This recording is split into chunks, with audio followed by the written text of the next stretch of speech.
సమస్త సుఖినో భవంతు. This universe should be happy. ఎవరిపైన మీరు చెడ్డ భావాలు పెట్టుకోకండి. Don't have bad feelings on anyone. ఎవరిని మనసు నొప్పించకండి. Never hurt anybody. సాధ్యమైనంత వరకు కూడా నువ్వు బాధపడినా పర్వాలేదు కానీ ఇతరులు బాధ పెట్టవద్దు. Doesn't matter even if you suffer, but don't make others suffer. భారతీయ సంస్కృతి యందు అష్టాదశ పురాణేషు వ్యాసస్య వచనద్వయం పరోపకార పుణ్యాయ పాపాయ పరపీడనం. Help ever, hurt never.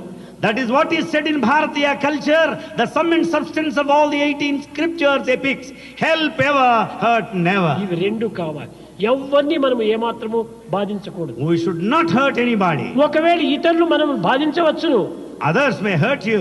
This is good for me, good for me, good for me. Take it that it is good for me, good for ఈ me. కష్టములు సుఖానికే వస్తుంటాయి. The difficulties will give you happiness. బాధలు మనకు ఆనందాన్ని అందిస్తాయి. The suffering will give you happiness.